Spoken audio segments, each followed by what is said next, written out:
6 minggu lalu, saya tuh masih teleponan dengan kelompok Taliban.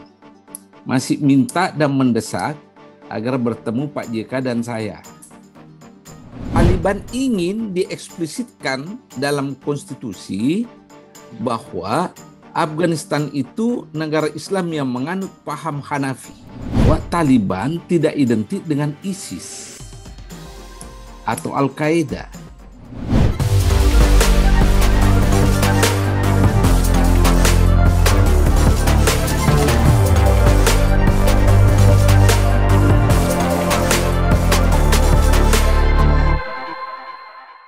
Halo, Assalamualaikum Bapak Hamid Awaludin. Apa kabar Pak Hamid? Baik.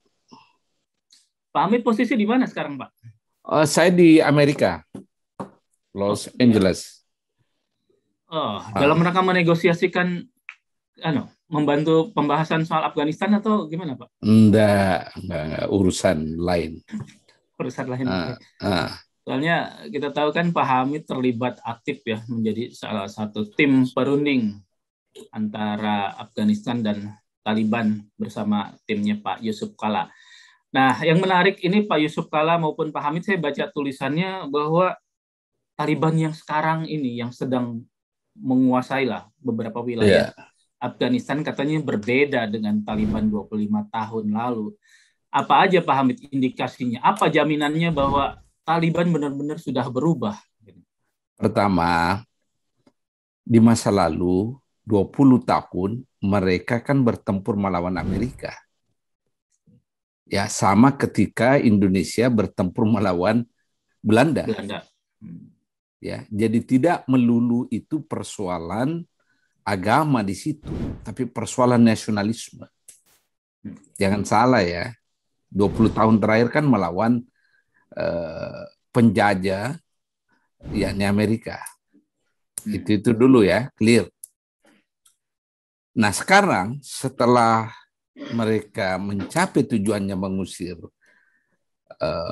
Amerika, tentu motifnya sudah tidak sama lagi ketika dia melawan Amerika. Ya kan? Itu dulu deh gambaran umum.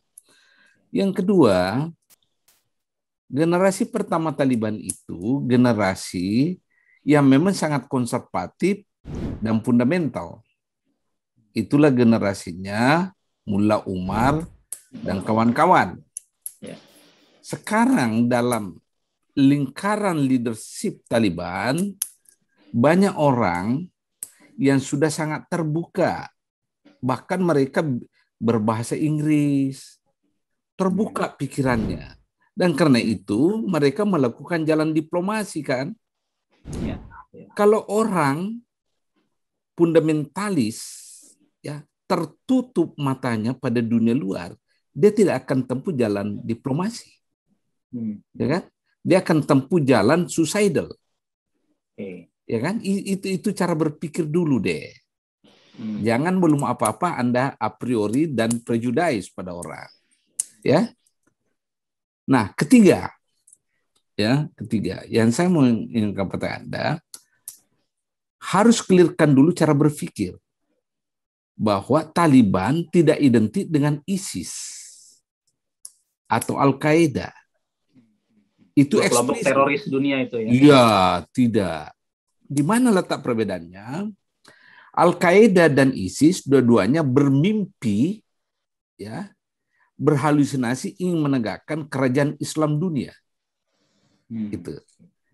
Taliban tidak pernah berpikir ke arah sana.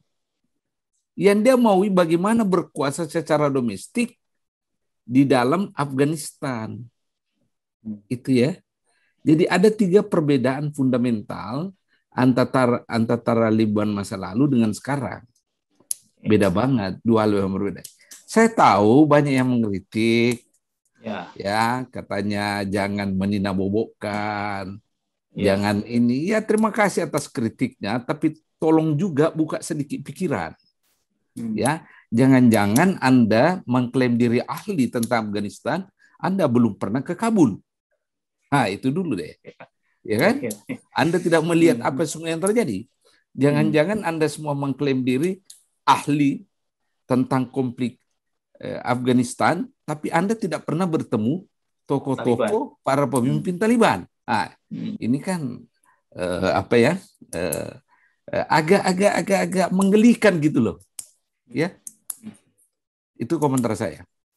Pak Hamid, perubahan sikap atau indikasi yang ditunjukkan oleh para tokoh Taliban yang Pak Hamid kenal selama 3 tahun terakhir ya Pak Hamid ya, berkomunikasi dengan saya mulai 2017 Taliban. Sebenarnya. Mulai 2017. Ya, waktu Pak JK Wapres, kemudian Ibu Menlu, Ibu Retno, karena bagaimanapun ini kan melalui saluran negara waktu Pak JK masih Wapres, merestui saya menjadi ketua tim nego waktu itu ya. Nah, begitulah perkenalan saya pertama dengan isu ini. Sesungguhnya kenapa kedua belah pihak datang ke kita? Karena itu pengalaman mendamaikan Aceh sebenarnya. Reputasi itu yang dilihat sama Taliban. Ya, Taliban dan pemerintah bahkan ingin saya katakan pada Anda, sekitar 6 minggu lalu, saya itu masih teleponan dengan kelompok Taliban. Masih minta dan mendesak agar bertemu Pak JK dan saya.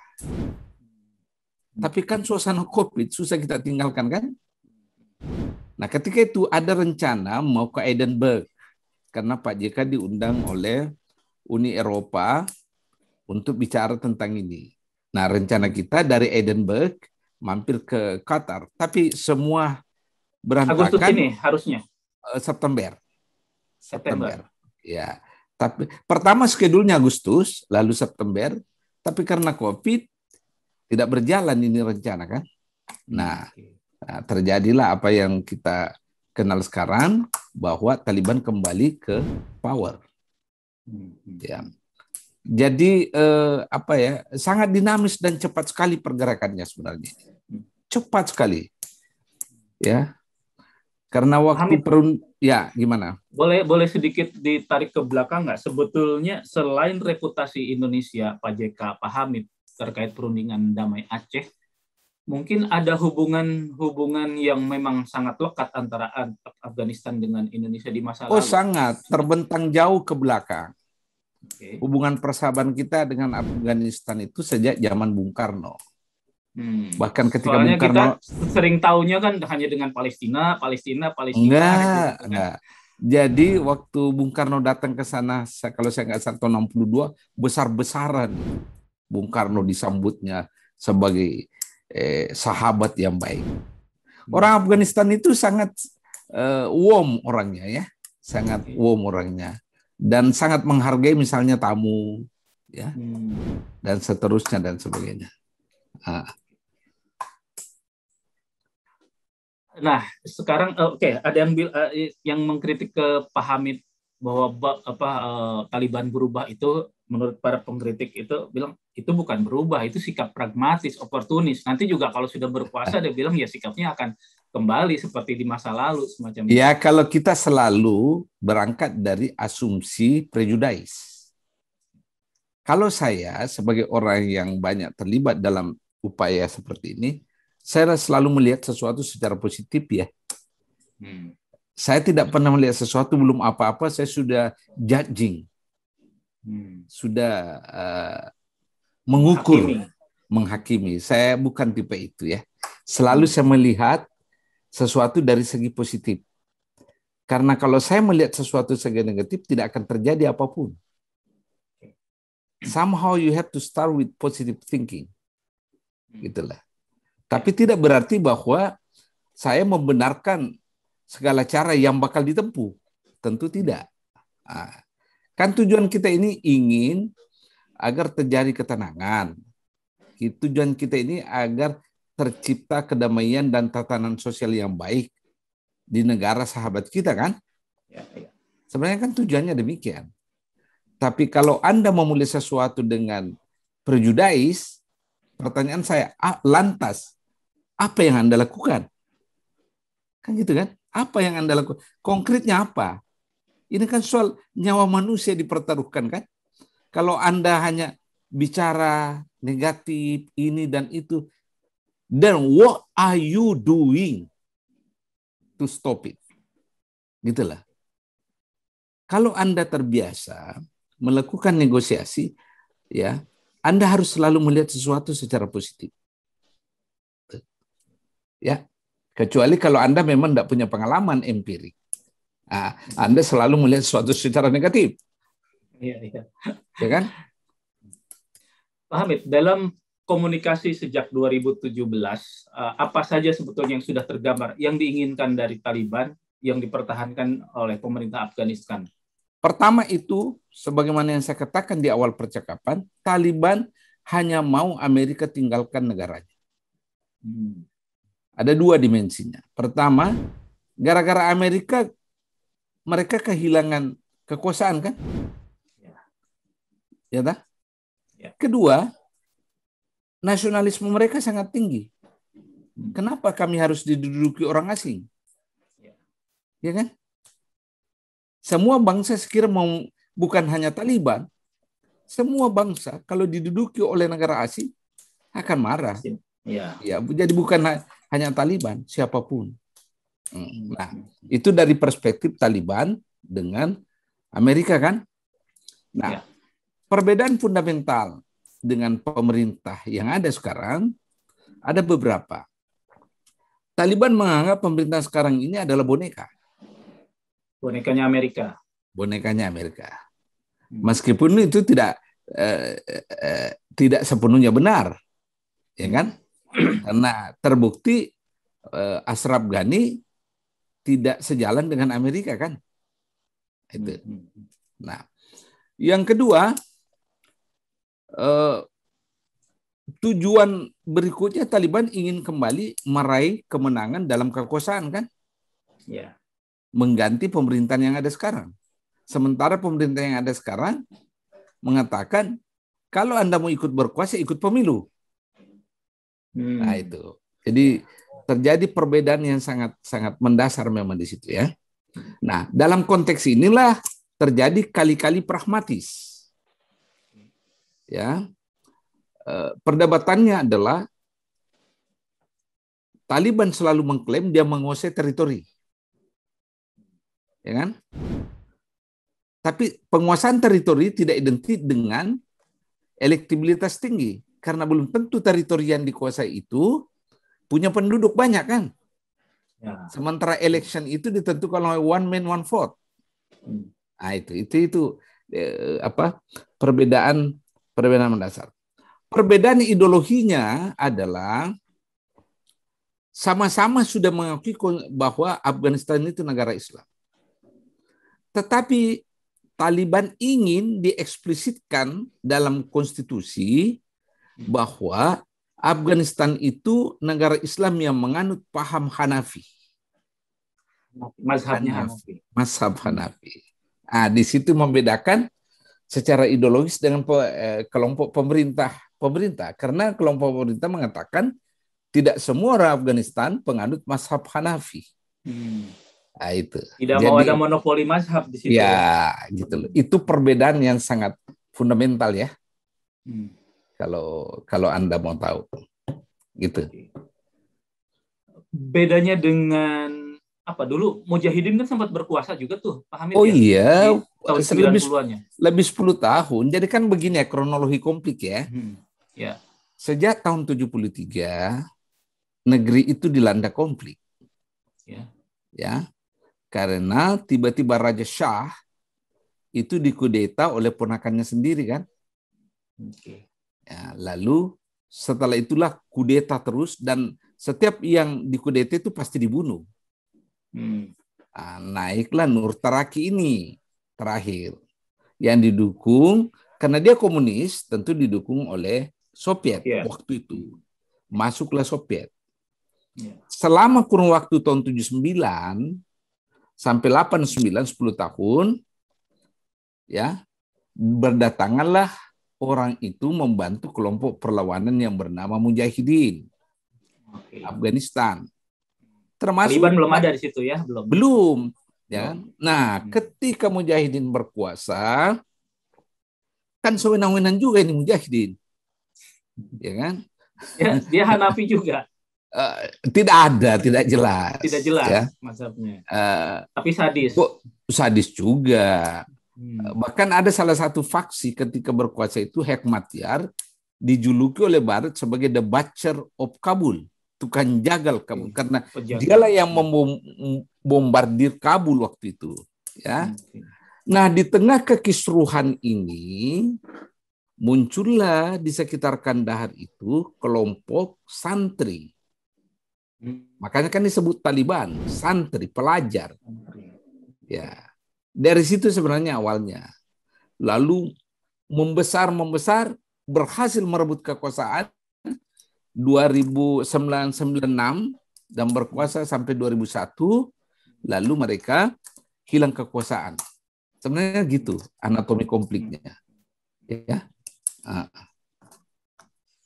Nah, ini menarik. Kalau ideologi yang pemerintah boleh dibilang pemerintah sekarang kan demokrasi gitu ya. Demokrasinya ala Amerika. Yang satu ingin negara Islam berdasarkan syariat lah kalau di kita mungkin ya. Syariat Islam gitu. Posisi Indonesia sebagai mediator selama 4 tahun berjalan ini seperti apa? Jadi gini ya. Besar sekali peranannya. Anda bisa ikuti bahwa 2018-2019 itu luar biasa kegiatan. Ya, bagaimana Indonesia dengan aktornya itu adalah Kementerian Luar Negeri, dalam hal ini Bu Menlu, mastermind-nya adalah Pak JK, dan tentu saja atas restu Presiden. Berapa kali kita mengundang ulama Afghanistan dan Pakistan ke Jakarta. Tujuannya satu, bagaimana kita bicara perdamaian dari perspektif agama. Nah, waktu itu kan ada pertanyaan, kenapa ulama Pakistan? Ingat, mereka itu berada di wilayah Pakistan. Taliban, para pemimpinnya ini. Ya kan? Kita berkeyakinan kalau kita bisa guide ulama Pakistan, itu bagus sekali. Dan ternyata ulama Pakistan yang kita undang itu yang direstui oleh siapa? Oleh pemerintah Pakistan. Nah, sejak itu terjadilah shuttle diplomasi bolak-balik. Saya dengan tim saya dari Kemlu bolak-balik Kabul, Doha. Begitu juga Doha, Qatar kan Pak? Kenapa? Ya Qatar, karena markas politik Taliban itu ada di Doha. Jangan salah. Jangan salah. Qatar, exactly. Jangan salah. Ya, bolak-balik bahkan saya ke Inggris untuk bertemu macam-macam. Ya. Jadi, nah yang paling menarik buat Anda ini 2019, ketika para pemimpin Taliban itu masih dicekal oleh PBB, ya, untuk bepergian, termasuk Ghani Baradar sekarang. Nah, atas jasa pemerintah Indonesia ketika terpilih menjadi anggota tidak tetap Dewan Keamanan, Indonesia mengusulkan agar dicabut itu travel ban-nya, dan dicabut. Jadi diplomasi Indonesia dalam konteks mendamaikan Afghanistan itu sangat kuat. Kita berterima kasih ke Kementerian Luar Negeri. Dicabut, itulah sebabnya Ghani Baradar bisa kita bawa ke Indonesia 2019. Kita bawa ke sini. Ya. Seperti apa sih Pak sosok dia itu?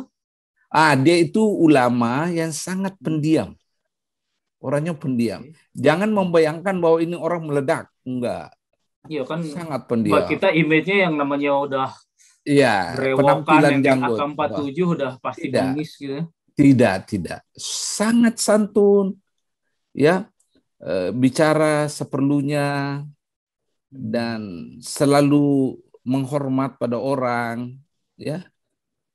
Bahkan saya biasa salat jamaah bersama, langsung saya bilang, saya ingin buktikan agama saya lebih bagus dari kau. Saya imam ya.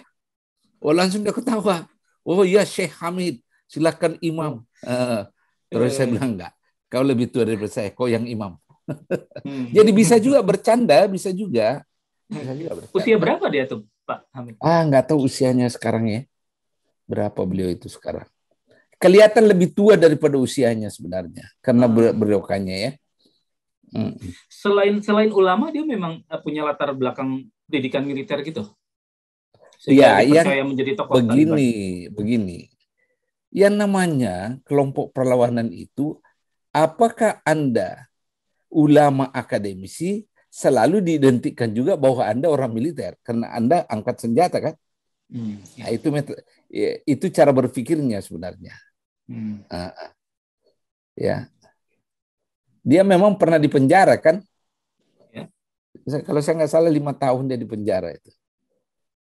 Ya. Saya kenal baik mereka. Saya kenal baik. Ya. Terus terang waktu 3 hari sebelum mereka masuk ke Kabul, saya masih telepon-teleponan ya. Dan dia beritahu kami akan menang. Doakan. Setelah beberapa jam dia masuk, saya juga teleponan. Ya. Terus memberitahu bahwa kami sudah dalam Kabul. Doakan. Nah, gitulah. Ya. Tapi di saat yang sama, saya juga berkomunikasi terus dengan orang pemerintah. Dan saya beritahu orang pemerintah, saya baru berkomunikasi dengan Taliban. Supaya fair kan? Jangan ada dusta di antara kita. Gitulah. Tidak dianggap bermain mata juga. Jangan, nggak boleh. Harus fair. Ya apapun saya lakukan, saya beritahu orang pemerintah. Orang termasuk ketua juru rundingnya. Kenapa? Kalau dari sisi Presiden Ashraf Ghani sendiri seperti apa? Kenapa dia akhirnya lari dari Afghanistan ke negara lain, ke Uni Emirat terakhir? Ya alasannya kalau dia bertahan akan terjadi pertumpahan darah. Karena pasti akan terjadi perlawanan balik dari tentara pemerintah. Itu asumsinya kan? Nah, kira-kira analoginya begini. Ketika Bung Karno waktu itu mau dijatuhkan oleh kelompok Orde Baru, Bung Karno kan diberitahu oleh panglimanya, kenapa tidak kerahkan militer? Ya. Pendukungmu dia bilang, saya mencintai bangsa saya. Saya tidak mau ada setetes darah pun tumpah. Saya akan terima nasib saya. Nah, kira-kira jalan pikiran ini yang ada di benaknya Ashraf Ghani. Ya. Jadi dia pergi justru untuk menjaga keutuhan. Bahwa dampaknya Taliban masuk dan berkuasa itu dampak ya. Dan saya kira dia sudah kalkulasi bahwa pada akhirnya memang Taliban masuk. Daripada dia bertahan jadi pertumpahan darah, dia lebih baik pergi. Pak Hamid, ya, saya masih penasaran gini. Kalau kita lihat dari video-video gitu kan, pertempuran Afghanistan Taliban ini kan cuma gunung dan gunung gitu kan kondisinya di sana itu. Tapi kenapa negara-negara superpower justru tertarik bertahan menguasai Afghanistan sampai puluhan tahun? Amerika dengan dalih mengejar Osama 20 tahun gitu. Sebetulnya benar nggak kalau negara itu punya kekayaan tersembunyi di dalamnya? Iya, banyak kekayaan mineralnya tentu kan. Buat apa Cina masuk ke sana kalau bukan antara lain karena itu? Pastilah ya.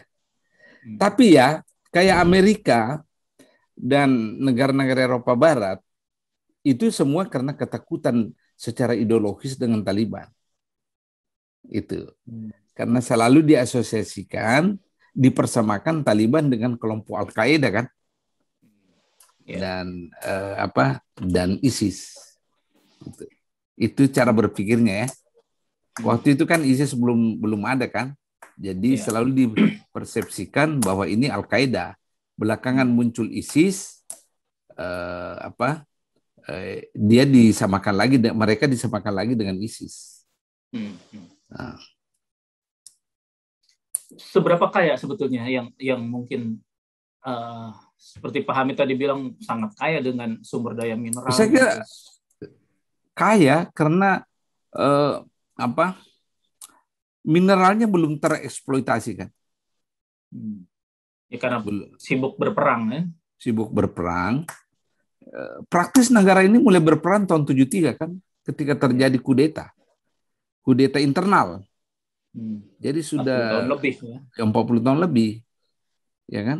Padahal kalau tidak ada kekerasan selama kurun 40 tahun itu, saya kira negeri ini makmur.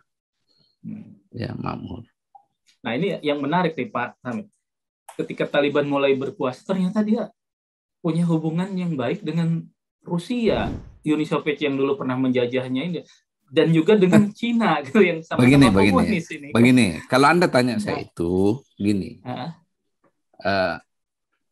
Cina, orang mengatakan karena Cina butuh konsesi kan, ekonomi kan, dengan Taliban. Tidak juga, karena sebelum Taliban menang sekian tahun silam, Cina sudah masuk di sana. Berarti bukan hanya itu motifnya kan. Motif yang sesungguhnya adalah Cina kan memiliki persoalan domestik. Kelompok Uighur yang selalu mau merdeka kan, yang kebetulan Islam. Nah, dengan bersahabat dengan Taliban, asumsinya Taliban tidak mendukung kelompok perlawanan itu. Jadi ada hitung-hitungan geopolitiknya ada. situ ya. Begitu juga dengan Rusia. Rusia kan punya kelompok Dagestan kan, yang di pegunungan utara itu kan, yang Muslim, yang selalu juga melakukan tindakan kekerasan. Nah, jadi dua-duanya menganggap berteman dengan Taliban bisa membantu kita meredam ini. Setidaknya tidak beraliansi dengan mereka. Ya. Nah, apa kepentingannya Taliban? Taliban punya kepentingan, hey Amerika, hey Eropa Barat, dua negara superpower di samping saya. Jangan main-main. Dan dua-duanya punya hak veto di PBB kan, di Dewan Keamanan. Dewan Keamanan. Nah, gitulah. Jadi apalagi sekarang Cina benar-benar superpower, dia punya duit. Saling menguntungkan. Ya, saling menguntungkan. Nah, tentu saja juga hitungan Taliban, kalau dia berkuasa, apapun namanya, pasti dia butuh ekonomi kan yang baik kan. Bagaimana menjalankan pemerintahan kalau tidak ada income-nya? Selama ini kan income-nya pemerintah itu karena sumbangan kan. Jepang menyumbang. Gaji pegawai negerinya dibantu oleh Jepang kan. Nah, kehadiran Amerika sendiri di situ kan menggerakkan ekonomi kan. 17.000, 15.000 pasukan. Suplai makanannya. Apanya kan? Semua ada hitungan-hitungan praktisnya sebenarnya itu. Nah, kalau Indonesia sendiri apa keuntungannya? Mengingat jaraknya begitu jauh, selain alasan historis, romantis mungkin. Kenapa kita mau bersusah payah menjadi mediator perdamaian? Sederhana, baca Pemuka Undang-Undang Dasar 45. Hanya karena itu alasan utamanya. Ya. Bahwa kita menjaga harus ikut dunia. Mencerdaskan kehidupan bangsa dan menjaga ketertiban dunia berdasarkan perdamaian dan keadilan dan seterusnya dan sebagainya. Jadi ideologis bagi bangsa Indonesia untuk memediasi orang. Dan kedua, kepercayaan modal sosial kita punya pengalaman empirik menyelesaikan masalah internal kita kan. Dan barangkali tidak berlebihan kalau saya katakan salah satu pernyataan Taliban ketika masih itu adalah menawarkan amnesti kan. Format itu yang kita berikan ke kedua belah pihak. Amnesti. Sama ketika kita beri amnesti GAM kan. Waktu kita asumsikan bahwa pemerintah Afghanistan memberi amnesti ke Taliban. Yang berkuasa memberi amnesti kepada yang tidak berkuasa. Tapi karena dia berkuasa, dia yang memberi amnesti. Ya, saya tidak mau berlebihan, tapi konsep itu masih otentik dari kami. Masih ada saya simpan flowchart-nya itu. Setiap kita berunding, kita tawarkan baik kepada pemerintahnya maupun kepada Talibannya. Gitu. Itulah saya sempat dengar pengalaman dari Mas Farhan ya, anggota Komisi 1 yang pernah katanya ke Kabul 2012. satu-satunya kedutaan paling aman di Kabul itu adalah KBRI. Tidak Ketika juga. kedutaan lain dijaga banyak pasukan, Enggak juga. KBRI enggak juga. Enggak. Jadi gini, mungkin dia bukan target sasaran, tapi di sampingnya itu ada kedutaan India. Ya kan? Nah, kedutaan India dan sejumlah kedutaan negara barat dibom, kenalah imbasnya ke kita. Oh, iya. Memang kita aman karena kita bukan target. Tapi di sampingnya ada kedutaan India yang selalu dibom. Karena itu dipakai pagar 2 lapis beton berlapis, itu 3 meter tingginya. Memang aman dalam konteks tidak jadi target, tapi tidak aman karena di tetangganya itu kena imbas gitu. Mending kalau cuma imbas, kalau peluru nyasar, rudal nyasar ya. Ya pernah katanya masuk 1 kali. Nah, masa depan perdamaiannya sendiri seperti apa dalam ini Pak Hamid ini? Posisi Indonesia akan terus terlibat? Kita nggak tahu ya, kita nggak tahu ke depan. Yang pasti kalau mau aman, segera keluarkan amnesti umum saja. Nggak usah ditujukan ke kelompok-kelompok tertentu karena itu ribet pengaturan. Amnesti umum saja. Ya. Salah satu butir amnesti itu adalah semua tahanan politik keluar dan tidak akan dituntut apapun. Itu ya. Kedua, rekonsiliasi nasional. Ya. Bahwa tidak ada lagi cap kalian dan kami. Kita adalah bangsa Afghanistan, mari kita bersama membangun negeri ini. Ya kan? Nah, itu. Dan ketiga, solusi politiknya segera adakan pemilu. Supaya ada legitimasinya kan? Karena legitimasi kekuasaannya kan masih diragukan. Ya tak? Masih diragukan. Karena dia mengambil alih kekuasaannya. Meskipun kita bisa berdebat di sini. Mengambil alih atau diserahkan. Ya. Karena Amerika yang pergi kan ya. Ya, karena tidak ada kekerasan yang terjadi ketika terjadi pengambil alihan kekuasaan kan? Tidak ada. Jadi sebenarnya tidak bisa kita katakan kudeta militer. Karena tidak ada kekerasannya di situ kan. Tapi sangat debatable.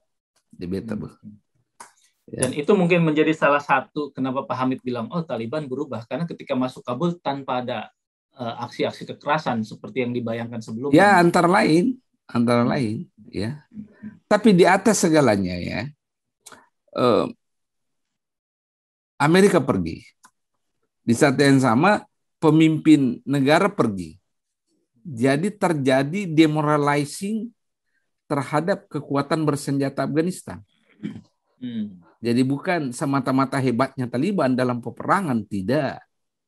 Amerika pergi, kemudian pemimpin Afghanistan pergi, ya kan? Jadi itu sekarang yang terjadi. Wapres ya Pak yang ngambil alih kekuasaan itu Wapres, dan ada salah satu putranya Pak Mas'ud itu ya Pak yang sudah mendeklarasikan siap untuk melawan Taliban itu. Ya. Dari salah satu tokoh mujahidin dulu. Tahu. Tapi kalau itu terjadi akan terjadi perang sipil besar-besaran. Terjadi clash internal ya antar Taliban dengan orang-orang Afghanistan non-Taliban. Memang potensi itu ada karena misalnya kelompok 4 di bagian utara itu masih eksis kan, termasuk Hekmatyar masih ada. Itulah sebabnya saya katakan kalau mau cepat selesai ya bikin amnesti umum. Amnesti umum, tidak ada lagi sekat antara kita dan kalian. Antara kami dan kalian, yang ada kita. Ya. Kemudian proses pemilihan umum supaya teruji. Ya kan? Teruji. Nah, harus dia buktikan amnestinya itu pertama. Pak, yang salah satu yang selalu disorot dari Taliban adalah begitu kakunya di mereka terhadap kaum perempuan. menistakan perempuan gitu kan, membatasi gerak-gerik perempuan. Iya, iya. Memang tapi benar. Tapi iya, awalnya kan begitu kan, ketika dia berkuasa kan, ketika dia berkuasa. Tapi mereka kan sudah nyatakan kan, menghargai hak asasi dan hak perempuan, ya kan? Kalau tetap saya mengatakan, saya melihat sisi positif dan optimisme. Dan mudah-mudahan pandangan saya ini benar adanya. Saya tidak selalu melihat sesuatu dari segi pesimisme ya. Saya selalu optimis. Nah. Dalam 2-3 hari terakhir sempat ada komunikasi lagi nggak Pak dengan kelompok-kelompok di sana? Enggak, saya sudah ke Amerika kan. Oh. Nah, saya sudah 1 minggu di Amerika.